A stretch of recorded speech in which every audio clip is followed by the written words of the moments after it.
is the Rebel Author Podcast, where we talk about books, business, and occasionally bad words.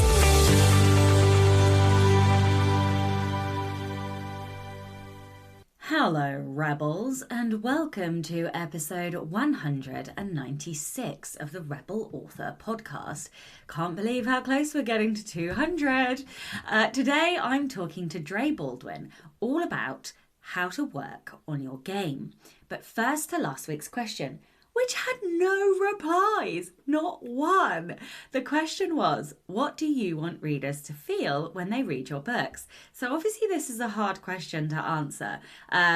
So I guess I'll go easier on you this week. So this week's question is, what are you doing that's exciting this summer? Hopefully you've all got something to look forward to, even if it's like a picnic in the park with friends. I bloody love a picnic in the park with friends. I get really excited about those things. And actually, the reason I picked that one is because we have just booked a picnic with friends. So yeah, I'm super excited for that. Of course, I'm also excited for our holiday. Not that I'm counting down, but I do believe it's 25 days to go. Okay, I lied. I'm definitely 1,000% counting down. The book recommendation of the week this week is Delilah Green Doesn't Care by Ashley Herring Blake. Now, this is a sapphic contemporary romance. It was so sweet. It was, how do I even describe it? It was like found family, kind of group of friends, stepsister rivalry, and yeah, I don't know, like I didn't love it as much as the hype, but I really, really enjoyed it. It was just like a feel-good story. It made me smile and feel warm and fuzzy on the inside. Yes, I'm still dead on the inside. Thank you very much, everybody who's going, oh, we got you. But no, it was great. It gave me all of the feels. So I highly recommend, if you're in the mood for kind of like a summer feels, like it's not set in the summer, I don't think, but like it just felt like a summer read, the kind of thing that you could read on the beach and have, you know, nice, warm, glowy feels. In personal news and updates then, yesterday, as I record this, so today is Friday the 23rd of June, and yesterday was the launch of Book 2, A Game of Romance and Ruin. And it was the weirdest launch day I've ever had because I wasn't at my desk at all. So everything that I should have done on launch day, I will need to do today. So I haven't contacted my ARC readers. I haven't posted anywhere. I haven't posted in like reader groups on Facebook. I haven't done any TikToks. I haven't, set new ads running. So it was very odd. But also, I have a confession to make. I'm really fucking tired. And that's a hysterical laugh. It's like a delirious laugh. So, look, I'm not in burnout because I know that burnout has a whole raft of symptoms, loss of creativity, lack of motivation, all those things. I don't have any of that, but I am really, really tired. And if our holiday could be next week, that would be ideal. But it's not. It's still 3.5 weeks away. So, and, next week is the deadline for Book 3. Oh, God. And I'm not sure if I'm going to make it at this point.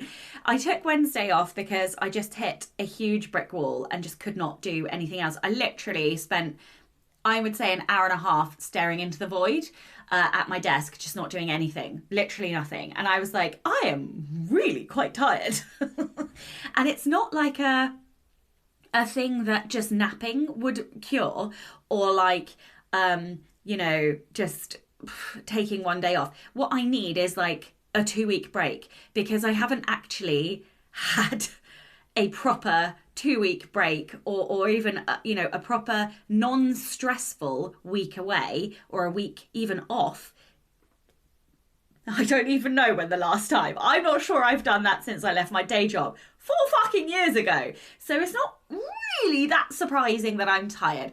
And I'm like cringing and feeling a bit queasy talking about this, because obviously, look, it's not clever to wear burning hard as a, well, no, that's not true. That's not what I mean. Exhaustion isn't a clever label to wear. And I don't want to wear exhaustion as a label, because I actually don't want to burn out. I actually just want to keep burning at a very hot level for the rest of my life. because I love my job and I love being motivated, but, and I love doing my job. That's why I do this. But also I do have, I do like to be honest with you. And so I'm kind of warring in my head over this exhaustion that I've gotten myself into. And sorry, my chair's creaking.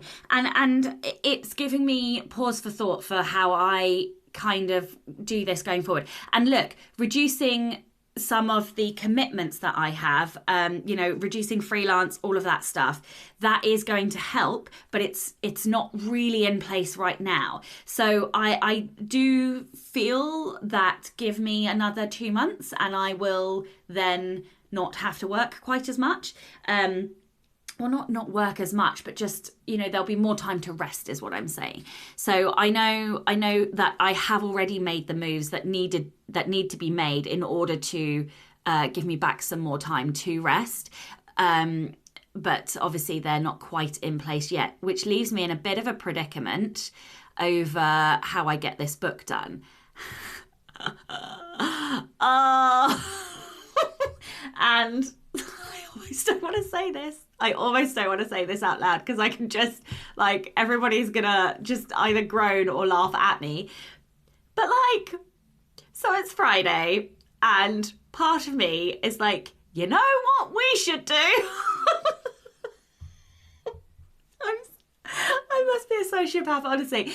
I'm like, let's clear the decks today. We'll do all of the marketing, all of the admin, all of the freelance so that I've got 7 days completely clear. And then I'll just work really hard for 7 days and just smash out the rest of the book.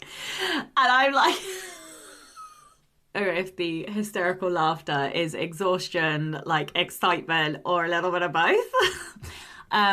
So look, I don't know.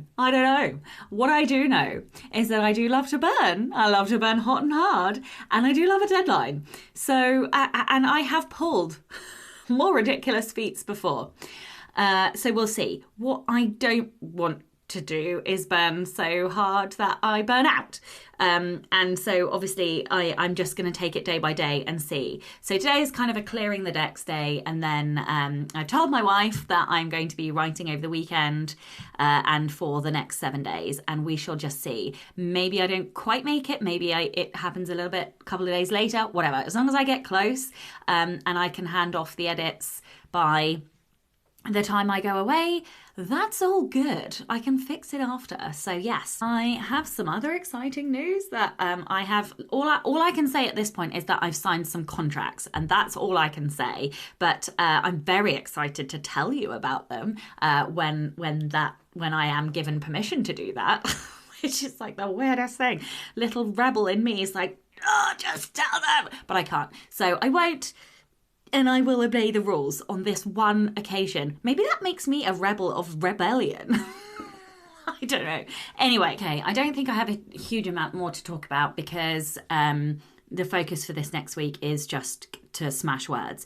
But I am excited because when I'm back from holiday, I will be back to talking about all things nonfiction, which is super exciting. The Rebel of the Week this week is Liz. Liz says, this Rebel story is about my 13-year-old daughter. We went to our local Pride festival a few weeks ago, and as we were leaving, there was a group of hateful protesters. The kind who pretend they're hating in the name of religion. My favourite. And a few of them came up to us and started telling me, oh, I can't even read this. It makes me so mad. A few of them, oh my God, literally, my insides immediately feel hot. Okay, get a grip. Right, a few of them came up to us and started telling me that I'm a bad mother for exposing my kids to the evils of pride. Never mind that my other child and I are both LGBTQ+. One man was even shoving his phone in our faces and I assume filming or live streaming us, and we ignored them and kept walking. Finally, the man with the camera said something which I didn't catch, but it was the breaking point for my daughter. She turned around, looked him in the face and said, "Oh, shut up." A group on their way into Pride applauded her. The hateful people were appalled that I'm raising such a rude child. I roll. Yeah, she's the rude one. And we kept walking. My other child high-fiving their sister. It was one of my proudest moments as a mum. I fucking love that. Your daughter is clearly going to grow up to be an absolute fucking legend. I just can't understand why.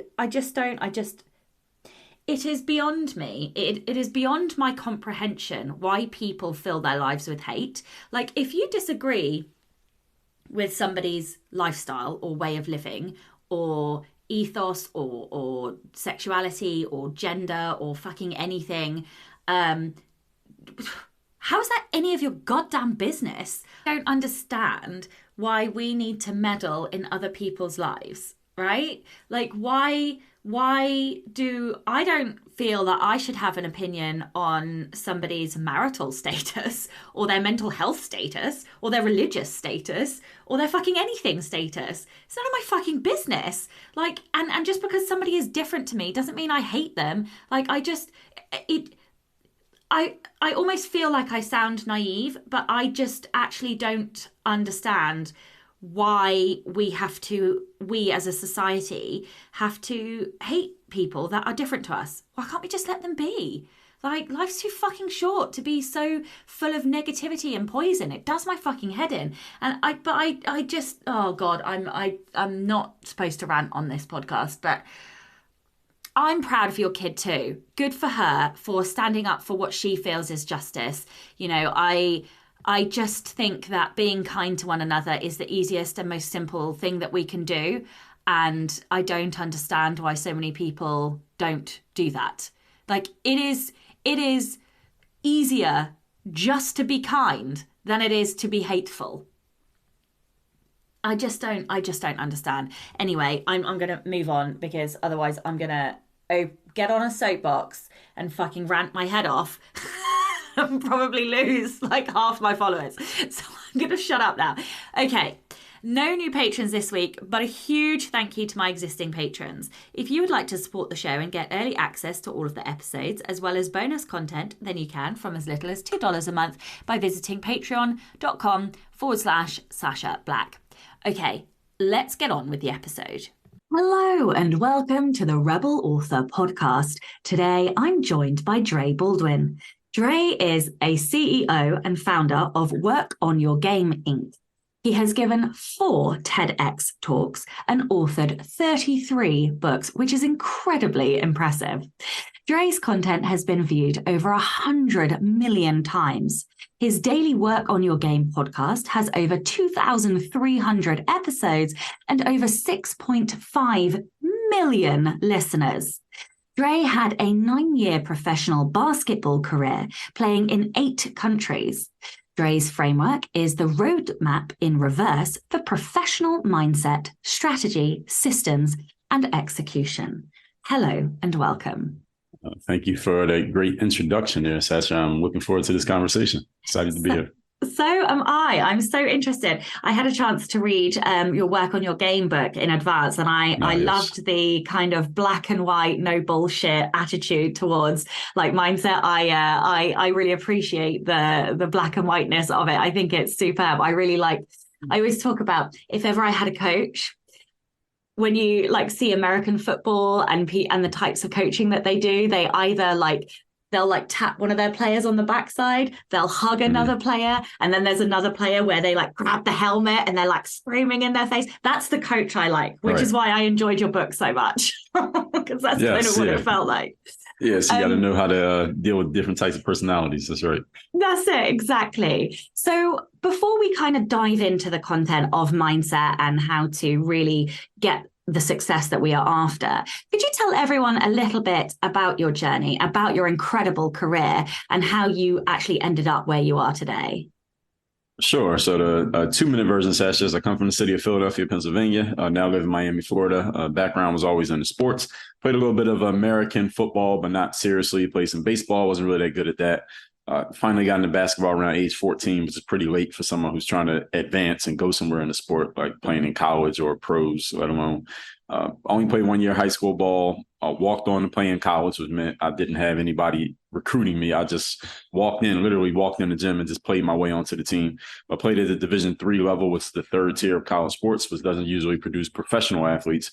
Played there, and I did okay. I didn't set the world on fire. Getting out of college, wanted to play professional ball, but again, there was nobody checking for me or offering me an opportunity, so I had to try to go make one. My first year out of college, worked a couple quote unquote regular jobs as a salesperson at Foot Locker, and then I worked at a fitness gym selling gym memberships. Then a year after graduation, went to an exposure camp, which is basically a job fair for athletes where you actually pay money to go to these things. I paid money, played pretty well there, leveraged my performance at that event to get an agent. An agent in the sports is the same as an agent in the literary world. That agent helped connect me to my first opportunity. So I got my first basketball job professionally playing in Lithuania in 2005. Took the footage from that exposure camp at the same time. So this is where the parallel story begins. Now I put that footage up on this new website called YouTube. And it was just basketball material. So for about 5 years, I was just putting basketball material on YouTube sporadically. This was not strategic. It was just sporadic. I had a bunch of basketball players following me. They started asking me about mindset eventually because they just saw my consistency. So I started talking about mindset. I started making a video called The Weekly Motivation every Monday. And those videos became the foundation of what I do now. Because a lot of the athletes who are watching me said, Dre, the way you're talking, man, you sound like a philosopher or a college professor, the way you explain these things. And then people who didn't play sports, Sasha, they saw my material and they said, well, I know you're making this for ball players, but the way you explain it, this can apply to anybody. So that planted the seed that, hey, I'm not limited to just talking to basketball players. I can talk to anybody, at least with this piece of what I'm doing. So that around that same time, this is when self-publishing became ubiquitous. Blogging was already a thing because I was blogging before I was on YouTube, but I got a lot more attention from basketball than I got from blogging. But then self-publishing became a thing. And then in 2015, I'm skipping a lot of stuff here. I'm sure we'll cover it. But in 2015, I got out of basketball, stopped playing pro. And that's when I kind of went into doing what I do now full time. But at that point, I already had written about 4 or 5 books, wrote a bunch more. I'm sure we'll talk about all of that. Got into coaching, professional speaking, did some TED Talks, et cetera. And fast forward to today, those weekly motivation videos that I started back in 2009, 2010, really became the foundation of what Work on Your Game is about, which is really just giving people direct, real, and no bullshit points about what you need to do to take yourself where you need to go. Whether you're a basketball player, you're an author, you're a teacher, you're a student, you're a maintenance man, or anywhere in between. So that's kind of how we got here in the short version. No, I love it. I found it really interesting, like in your book, you talked about that you, from the outset, weren't necessarily one of the students who would have been seen as, this is going to be like the shining star. And yet with your deliberate practice and your like, well, I don't know, you tell me, like, what was it that you did growing up that facilitated that success? Because whatever you have put your mind to, you have made a success of. So what do you think were those kind of key elements in your career or in your mindset or in your actions that got you to where you are? Great question. Number one thing is the discipline. Showing up every single day to do the work. That has really been the baseline foundational piece of me getting from where I was to where I am, whether we're talking in sports, business, or just personally, because I was around a lot of people who had more talent, they had more opportunities in front of them. They might have had more clay to work with, so to speak, but they didn't have the discipline to stick to it and see it through to make it actually work. So that, especially in the sports world, this is a big thing in sports that a lot of people just don't have the discipline to keep doing the work, to get coached, to take constructive feedback from someone who's in charge, whoever that may be, and just to do what needs to be done. I call it playing the game. Sometimes you got to play the game, especially in the sports world, because in sports, at least in the United States, you want to play a sport professionally, a lot of times you have to go through college in order to get there. And to go through college to get there, you got to go to class. And I know a lot of athletes who are very talented, they didn't want to go to class. So since they didn't want to go to class and do the bare minimum to at least be eligible to play a sport, they lost their opportunity to play the sport. So everything fell apart from there.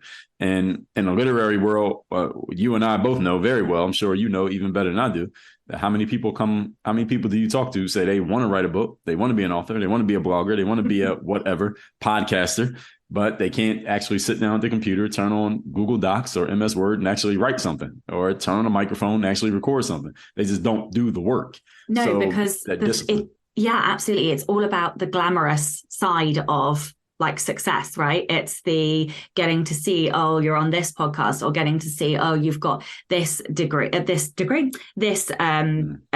deal with a publisher or whatever. And actually, this is where this whole myth of overnight success comes from. But what they don't see is that when nobody was looking, that author was still at their desk at midnight because they had a day job and they were still pounding out words. Or they don't see the basketball player who's in the local, basketball area, throwing hoops and trying to deliberately practice and improve their game.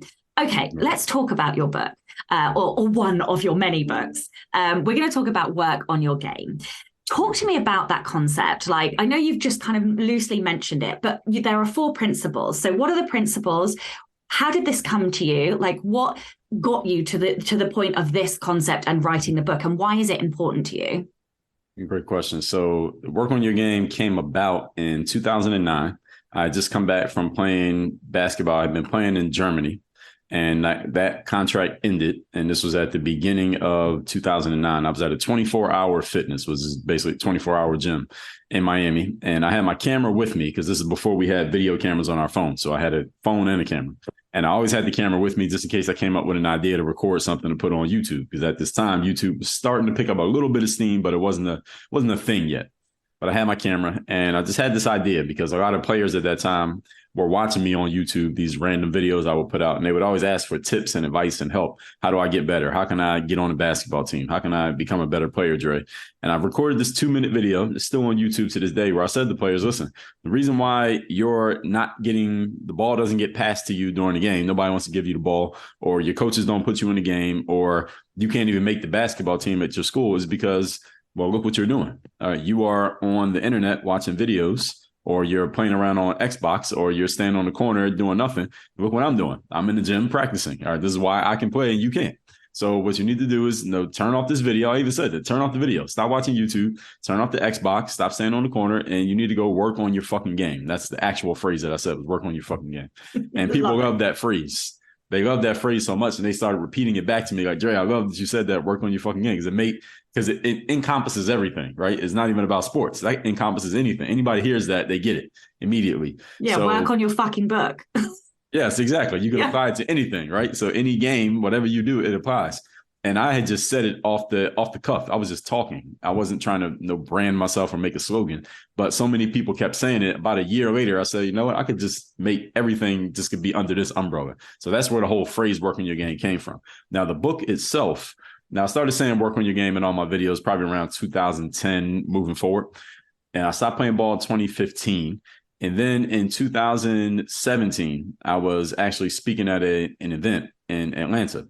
And I didn't get paid to go to speak at this event. They said, hey, and they actually offered me, I had my assistant fill out the form to speak at this event, like a call for speakers. They chose me to speak. And I said, well, do you all have a budget? And they said, we don't have a budget. And I said, well, I'm not doing it.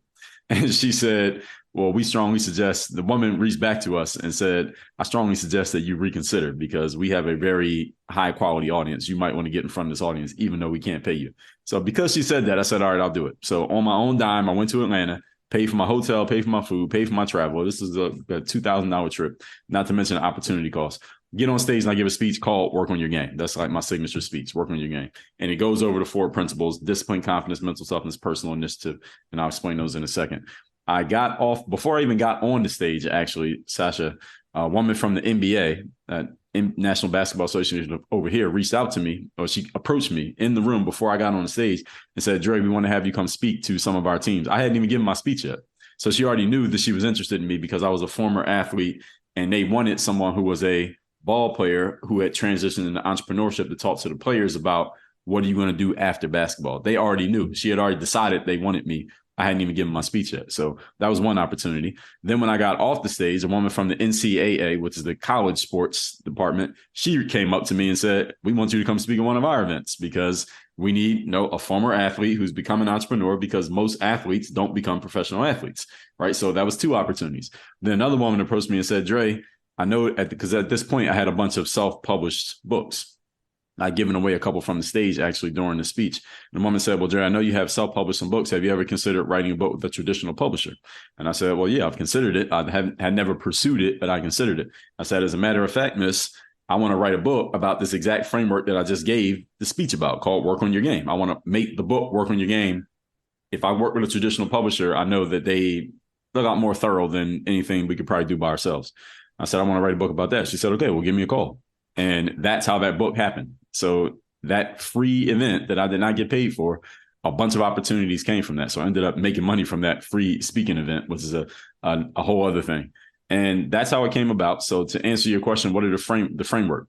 Discipline to show up every day to do the work, confidence to put yourself out there boldly and authentically, the mental toughness to keep showing up, doing the work, putting yourself out there, even when the success you've expected to achieve has yet to occur, and the personal initiative to go and make things happen instead of waiting for things to happen. So those are the 4 pillars of the Work on Your Game philosophy. And that's basically what the book is built around, with a little bit of my story mixed in as to how those came about. I have a really random, tangential, but related question. Do you believe in luck? It's a good question. Well, I do believe that luck is when preparation meets opportunity. So if someone's always prepared, and the opportunities always exist. It's like opportunity exists everywhere. So as long as we are looking for the opportunity and we stay prepared, then luck can happen. So I believe in it in that way. I'm exactly random fall out the sky, but yeah, yes. I'm the same. I'm like, yeah, but we make our own luck because of exactly what you've just said. But I often upset people when I say that. Too bad. Okay. One of the concepts in the book is cardio for the mind. And I love that. One, because I fucking hate cardio. 2, I much prefer throwing heavy things around my gym. Like I do more like, yeah, I'm a weights girl. But anyway, I loved it because I was like, oh, I don't want to do cardio. So tell everyone a little bit about that. And like, do you have any practical tips that maybe relate to listeners and writers listening to the show? Like, how can we implement cardio for the mind as authors? Great question. And so we're a little bit opposites in that way, Sasha, because I'm more of a cardio guy. So I ran 6 miles. I ran 6 miles this morning. And I tell you what, here's why. Here's why. I trained for the London Marathon 3 times. Okay. It's not that I hate cardio. I do love lifting weights, but I have flat feet. And despite having trying to get orthotics and all of this stuff, I just got plagued with an injury. So because I knew that my body wasn't really biometrically formed to run, I just fell in love with weights instead because I knew I could do that. And now I'm really strong. So now I'm like, yeah, I just love weights instead. Right. Everything ain't for everybody. We all got to get in where we fit in. Right. So exactly. I wouldn't be good in wrestling. My body's not made for that. My body's made for basketball, volleyball, running, those kind of things where you're long and angular. That's how my body is. So it makes sense. Yeah. So cardio for the mind is, I believe, the first chapter of the book. The first chapter. And the reason why I open with cardio for the mind is because you need to be in good condition for whatever skills you have. Whatever skills you have, you need to be conditioned to actually use the skill. Because if you're highly skilled, but you are not conditioned mentally or physically to use the skill, then you can end up being really frustrated and disappointed because you have the ability, but you don't have the capacity to actually use it. So that's where cardio for the mind comes from. And being that I'm a guy I've always been big on cardio, I played a sport that involves a lot of running. So I noticed this as a basketball player, and I'll get to how this goes to authorship and everything else, that when I would play against other players, I realized that they weren't in as good a shape as I was. So if we were pretty equal skill-wise, or even if they were a little bit better than me, I knew if I put enough pressure on them and made them get tired and get fatigued, I could beat them because they would start to get tired by the end of the game. And then I just take advantage of their fatigue and just overwhelm them. So that's why I like cardio, because I know the longer to run, the better chance I'm going to win. So I'm a distance runner, metaphorically speaking and literally. I pretty much the 10K distance is my favorite. I've done a couple marathons, but the training takes too much time. And then when it comes to cardio for the mind, when it comes to authors, is really conditioning your brain to want to sit down and do the work, or stand up and do the work, however you get it done. But knowing that there's a certain amount of writing that you need to be doing on a consistent basis, not only for finishing your book before the deadline, not only for having your next book out or your blog post up or your email sent, but also just so you can maintain the muscle, because anything you don't do consistently the muscle will atrophy and you'll lose your ability to do that thing, whether we're talking lifting weights, whether we're talking speaking on a microphone, whether we're talking writing, anything that you do, you have to stay consistent at it in some ways so that you can maintain the ability. So for any author, the cardio for the mind is telling yourself, okay, this is my time that I'm going to write. I'm going to get this much writing done every day. I'm going to take this much time to write every single day or every other day or 3 days a week, whatever it's going to be for you. But you have to stick to it and be thorough about it, because in the long run, the people who are the most disciplined usually are the ones who end up winning. They're the ones who end up with the success. And they are not necessarily the most talented. They're just the ones who are most disciplined and the most consistent. Yeah, I love this. And I also think, to add to that, is that writers need to be patient, because a bit like marathon running, writing a book can take quite some time. But also over the years, like I think a lot of writers expect to like write one book and then be able to write quickly after that. But, you know, it took me nearly, I don't even know, 8 years maybe to go from taking 6 months to write a draft to 3 weeks to be able to write a draft. And like that's a lot of practice and a lot of years in, you know, increasing by 1%, 1%, 1%, 1%.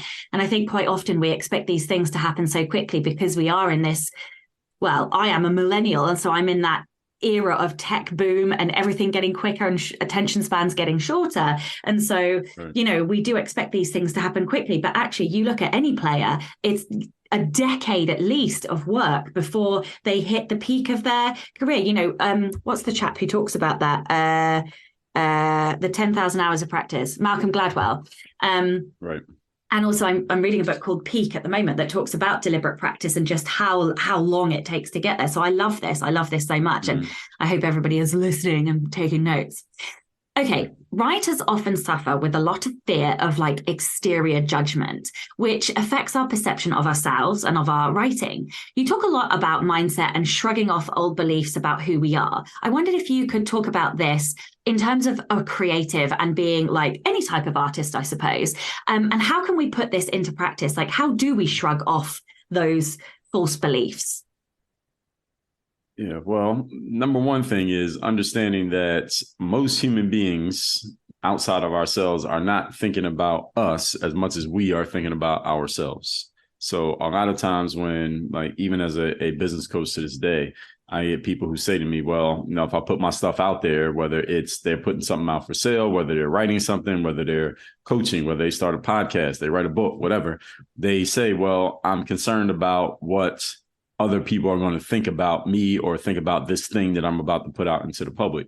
And the truth of the matter is most people are not thinking about you at all. They're not. They're most of the time, every one of us is self-centered and we're thinking about ourselves 95% of the time. And even when we talk about another person, all we're doing is projecting what we are thinking, and we're just using them as a canvas upon which to paint our own thoughts and our own ideas. It's not really about you when somebody else is even when someone else is talking about you, it ain't really about you. It's really about them. So that's the number one thing that we have to understand, that nobody's really that focused on you, not nearly as much as you are. So the they that people use as a proxy or as an excuse for their own emotions and feelings is really you. You're just using them as the excuse instead of just saying, hey, I'm concerned about how I'm going to feel about myself when I put this out there. They say, well, I'm concerned about what everybody else is going to say. What is the public going to say? What are people going to say? And the other thing is, when you first come out and you're not known like that, you don't have a big audience, nobody's going to notice what you put out anyway. Nobody saw it. So even if it sucks, it doesn't matter because nobody even knows about it. Nobody saw it. Nobody read it. Nobody watched it. So if it sucks, you just make another one and nobody will even care about the last one because they didn't see it in the first place.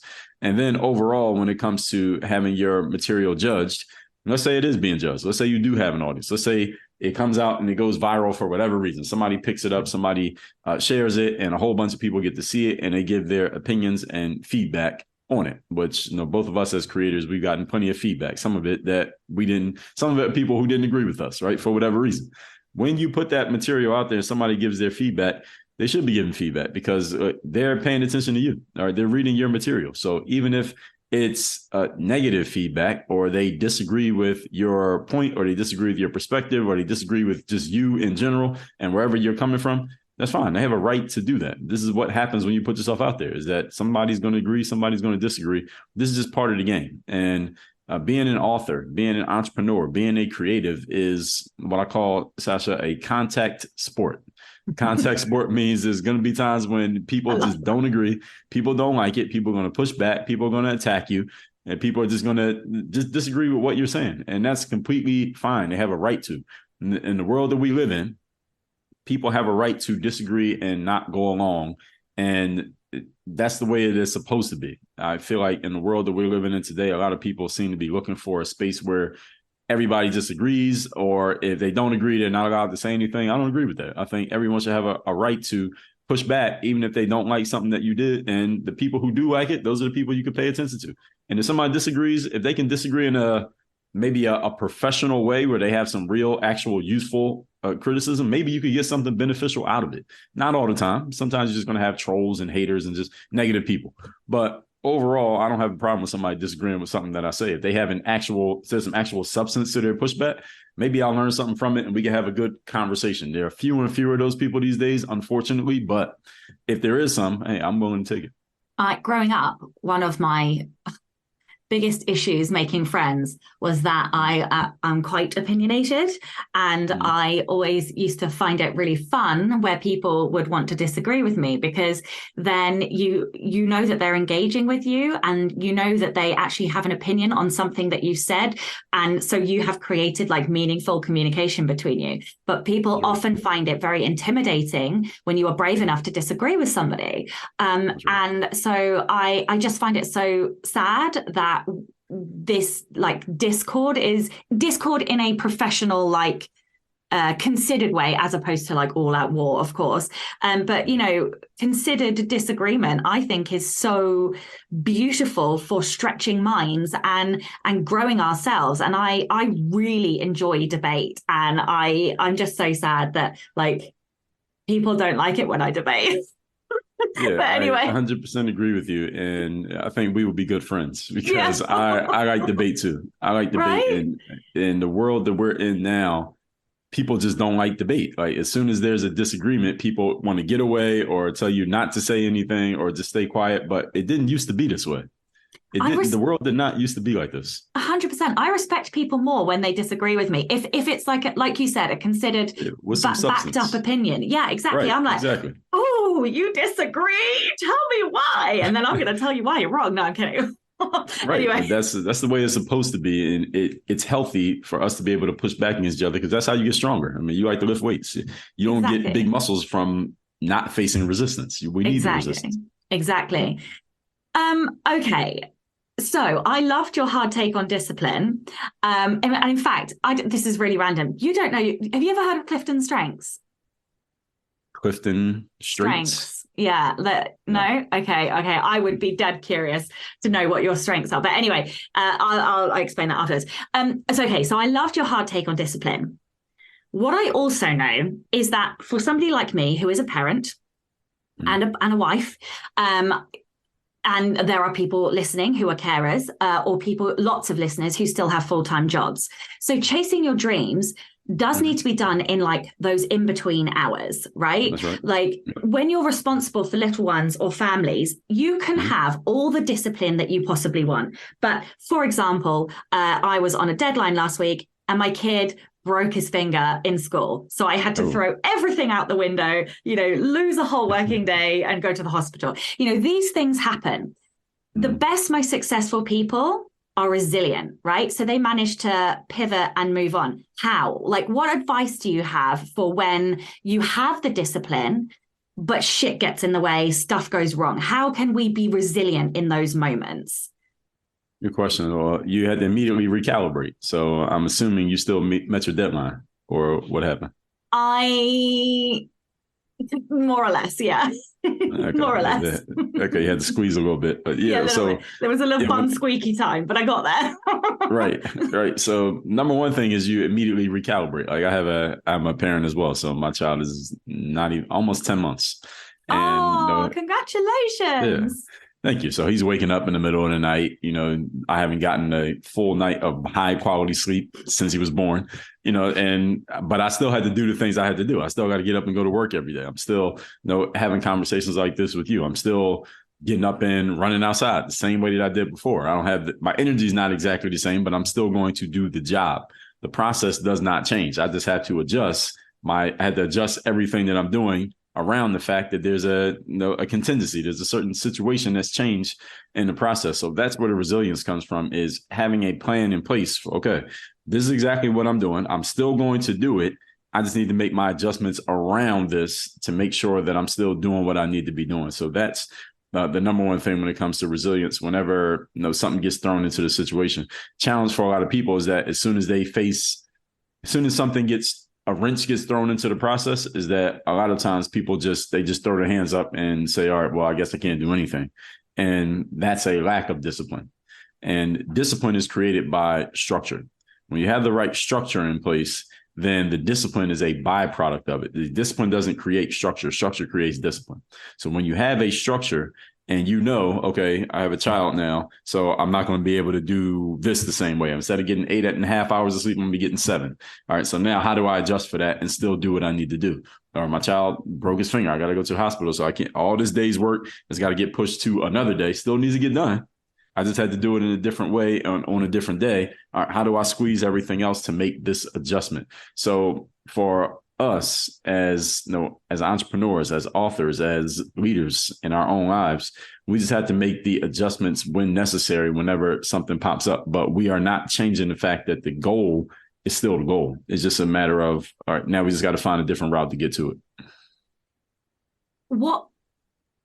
Did you face setbacks in your own career? Like, what were some of the things, like, how did you pick yourself up mentally? Like, did you ever face that kind of feeling of it's never going to happen? It's never going to, what are some of like the mental tricks that you like gave yourself in order to keep that grit? And it's almost like a hot burn. Like, I always feel like I'm always on fire. Like, my brain is always on fire because I'm always driving towards that. And people often talk about, well, how do you stay motivated to me? And I'm like, no, I just wake up motivated because I know, I don't know, I just burn at a hot degree. But so when I personally face setbacks, it's just, I don't know, I'm not very good at explaining this. Yeah. What do you do when you face a setback? How do you deal with that? Yes, I faced plenty of setbacks. So first of all, in the sports world, as I told you, I don't know how well your audience knows the sports world, but if you only play 1 year of high school basketball, there's very low chances you're going to play in college. And if you play Division III college, very low chance you're going to play pro. And then even when I got into pro basketball, as soon as every job ended, because in pro basketball, people watch the NBA on TV, they have 5-year contracts. And overseas basketball, you contracts 1 year. And it's really like 1 day, because if you have a bad day, you might get fired the next day. It can happen that quickly. So every time I face that setback, I'm the type of person who just emotionally, I've always had my mind conditioned to where disappointment and sadness, I channeled it into, it kind of became anger. And then I channeled that anger into productive activities. It's just that I had 2 parents at home growing up, and I had good home training, as we call it. So instead of taking that energy and doing anything destructive, I just did constructive things, like write books, do podcasts, TED Talks, and start businesses. But I could have took that same energy and gone the exact opposite route, but it's the exact same energy.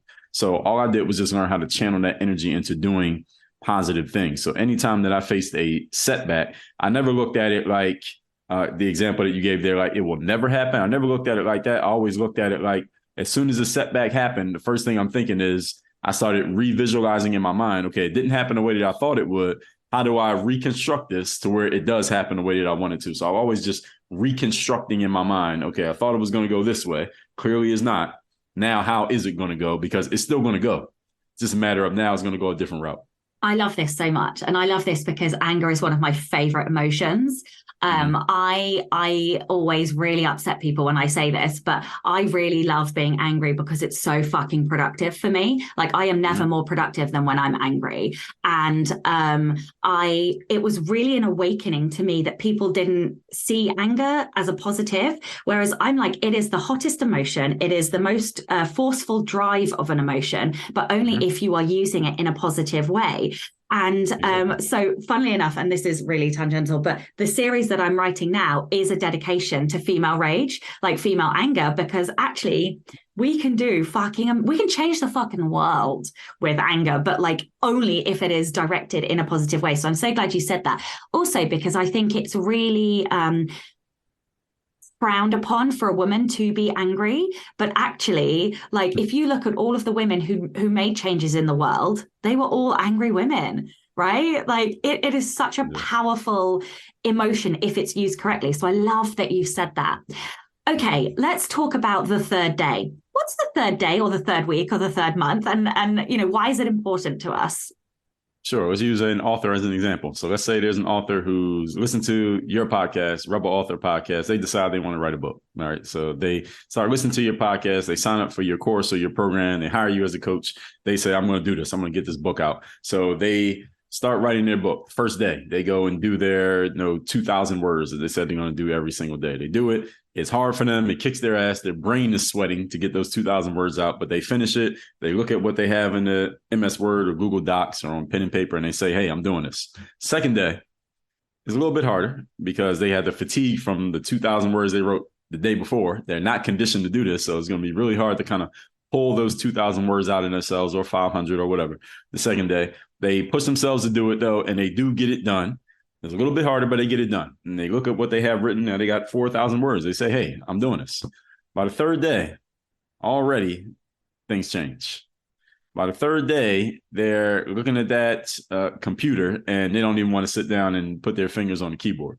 By the third day, they are just tired of even the concept of writing a book.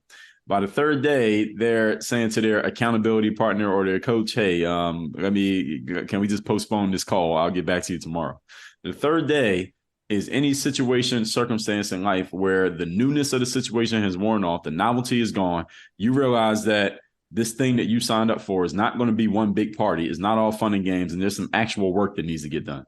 That's what the third day is about. And the third day is not the occurrence, but it's more the decision. Because when this happens, because everybody deals with this, I don't care if you're an athlete, author, entrepreneur, parent, anywhere in between, you're going to face a situation when, at first it was exciting. Then you realize, oh, this is every day. I got to do this all the time. All right, this is real work. And it's the decision that you make. Am I going to continue to show up and be a true professional at what I do? Or am I going to throw in the towel and be an amateur and only show up when I feel like it? So that's what the third day is about. Oh, I love that so much. I always feel like, I have a habit of giving up sugar every so okay. And the third day is always the worst. Like without doubt, right. It applies to literally everything. Yeah, exactly. Yeah. Okay. In the writing world, there's a concept called writing to market. And this is where an author will assess and analyze a genre that's hot and selling a lot. And then they'll rapidly write a book that's fit for that specific genre. But writing to market and doing all of the right things doesn't always guarantee success. And I love the parallel in your book where you said doing the right thing entitles you to nothing. Can you talk a little bit about that and what it means for your mindset and how you should approach continuing to strive for success? Yeah, and Sasha, it goes right back to the discipline part, because you could do all the quote unquote right things and still not get the outcome, but it doesn't mean that you shouldn't do the right thing again the next time. Because sometimes the dice just don't roll the way that you want them to roll. And as long as you're consistent at doing those right things, if they are indeed the right things, then over time, just look at the law of probability, you're probably going to get the outcome that you want. So when it comes to doing the right thing, entitling you to nothing, it's understanding that you're not owed success. The world does not owe us understanding. All right, all the world owes us is opportunity. And you have your opportunity, and all you can do with that is go out there and maximize it, make the most of it. Okay, did it work this time? No. Okay, let's try it again next time. All right, did it work this time? Yes. Okay, great. And as long as you are consistent and disciplined at what you're doing, and you're doing the things that do actually work, things that do actually produce results over time, in the long run, in the aggregate, the big picture of what you do, you will have a resume of success. The challenge for people is they'll try to do the quote unquote right things once, not get the result that they expected, and they give up. And Napoleon Hill talked about this. How many times does the average person try something before they give up? And the answer is between 0 and 1, because most people don't even try once, let alone more than once. Whereas you probably have to try something multiple times to really get a real result and really create something that is substantial and of significance. But many people don't even try one time, let alone 2, 3, 4, 10 times. Which comes back to exactly the thing that you said earlier, which is how many people have said to you they want to write a book. I can't even tell you. It's like a lot of people. Exactly. Okay. Talk to me about self-belief and the concept of being a fan of yourself. I really loved that because I've definitely gone on a journey over the last year through like coaching and things in order to value myself, love myself, and kind of embrace the uniqueness that is me. So can you talk about how we can do this as creatives? How can we become a fan of ourselves, and how will that help us be more successful? I came up with that idea first when I was watching, my background's in sports. So being online, watching sports games and live commenting sports competitions. And I noticed something with a lot of athletes, especially in the basketball space, is that it appeared to me, and I noticed to be true, that a lot of athletes seemed to believe in their favorite professional athlete more than they believed in themselves. And I said, man, y'all seem like bigger fans of LeBron or Steph Curry than you are of you. So no wonder that you can't make the basketball team. No wonder nobody gives you the ball. You don't even believe in yourself. So that's where the idea first came from, but it applies to people in all different spaces. So the question that I always ask people, are you a bigger fan of yourself or of your favorite celebrity, entertainer, author, politician, athlete, whoever it happens to be? And when people can become a bigger fan of themselves than they are of anybody else, there's a certain posture and there's a certain energy the person carries themselves with when they believe in themselves. They're the number one fan of themselves, or their number one idol, let's just say, is themselves. And that's where that came from, is just being that fan of yourself. And it doesn't mean you can't admire Oprah, or you can't admire David Beckham. You can't admire LeBron or Michael Jordan, but you should believe in you more than you believe in them. Because if you believe in another person more than you believe in yourself, well, how can you expect anybody else to buy into you? You haven't even bought into yourself. So in sales, they say all the time, Zig Ziglar talked about this, that you got to be sold on yourself first. The number one sale is the sale you make to yourself. And even as authors, first sale you make is the one to yourself. You haven't sold yourself on the value of what you have to say in your book, then how can you expect anybody else to buy it or read it or get value from it? So that's always, every single day. And this is not a one-time thing. It's an everyday thing. Number one sale you make is to the person in the mirror. Was that a quick shift for you, or did it take time? How did you get to that position? Because I think for me, it's taken a lot of growth, a lot of paying thousands in coaching to get to this point where I'm yeah, I'm fucking awesome, actually. Thank you very much. But what did that shift happen quickly? Did you do anything in particular? I can tell you, I know I paid for coaching to get there, but what did you do to get there? It was more of a quick shift for me. It wasn't a gradual overtime thing. It was more of a quick shift because as soon as I heard it, the first time I heard anybody say anything like this was probably in my early 20s when I first got introduced to personal development. Yeah. And I started, reading the books, Napoleon Hill, Zig Ziglar, Tony Robbins, Jim Rohn, people like that. And they said it. And I'm a very analytical thinker. I'm a very logic, straight-laced thinker. So when I heard it, I said, this makes perfect sense. I will adopt this immediately. Yeah, exactly. And that's literally what happened. I said, this is exactly how I need to look at things. That's the discipline coming in as well. Yeah, that's exactly. The discipline. Yeah, yeah. Exactly. I love it. So it's part of my wiring. Okay. Succeeding as an author is a long game, unless you're a lightning bolt, right? And okay, lightning bolts happen, but they are 1 in a million. Success in this industry is not won overnight, which means you do need a certain amount of mental toughness to get through those grueling days. Mental toughness is something that you talk about in your book as well. So I wondered if you could share your perspective on it, and how we can go from maybe not being so tough to developing toughness. Yes, it's a great question. The mental toughness is, as I define it, your willingness and ability to stay disciplined and stay confident, even when the success you've expected to achieve has yet to be achieved. So that mental toughness is really developed from going through situations where things are not working, because you don't really need mental toughness when everything's working. You do, but not as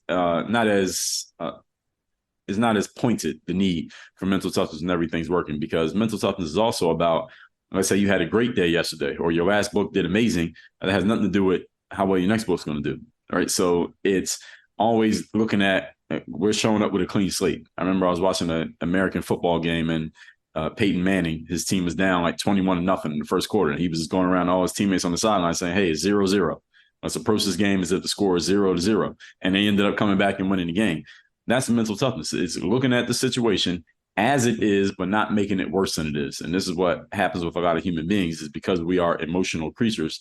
We allow our emotions to kind of railroad us in too far the wrong direction, especially when things are not working. We allow our emotions to make the situation seem way worse than it actually is. And even when things are working, we allow our emotions to make us relax, and we grow complacent.